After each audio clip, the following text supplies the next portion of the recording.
In this lecture, I'm going to talk about ohmic contacts. So if we look at some of the devices that we've looked at so far, we looked at a solar cell. Here's a solar cell. You have the incoming photons on the p-n junction. And we looked at the LED, another p-n junction structure. Instead, this time we're producing photons from this forward bias p-n junction.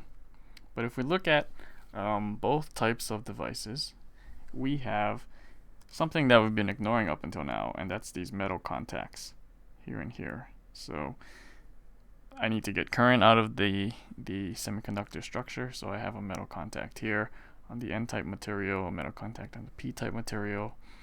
On the LED, I'm trying to get current into the material, so I still have these metal contacts on the P and N sides of the junction. But aren't these metal contacts a problem? Because we've just looked at Schottky junctions.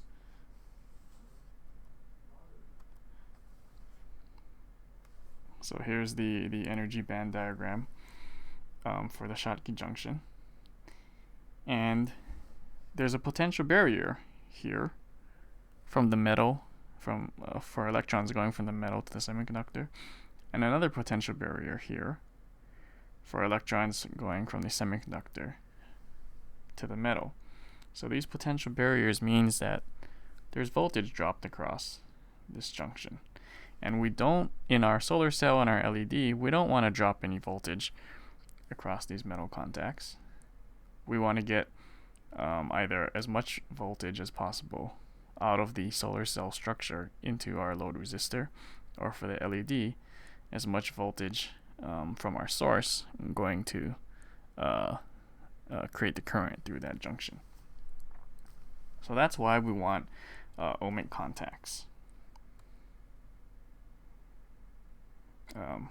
Sorry, another problem that I forgot to mention is that, of course, for the Schottky junction, because it's a diode, it's only allowing current flow primarily in one direction as well. And for both of these structures, we want current to be able to flow in both directions. So that's another reason why we want ohmic contacts. So what is an ohmic contact? Well, an ohmic contact is a metal semiconductor junction with the following characteristics. It has a very low resistance, and it will allow current to flow both ways. So we still, in an ohmic contact, we still have a metal semiconductor junction, just like a Schottky diode, except that if I look at the current that can flow through this junction, I could have current flowing in either direction depending upon the bias that I put across this junction. If we look at the IV curve for an ohmic contact, so here's the I versus V. Now this blue line is showing what the ideal IV curve is, meaning that I'm not dropping any voltage across this junction, and I can get a lot of current to flow through it in either the positive direction or the negative direction. That's an ideal.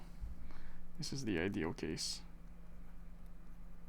Now in a more realistic ohmic contact, there will be some finite slope to the IV curve. And so you're going to have some resistance to that contact. But we do want the shape of this curve to be linear. That's an important feature of the ohmic contact. And it's allowing the current to flow both ways with the same amount of resistance.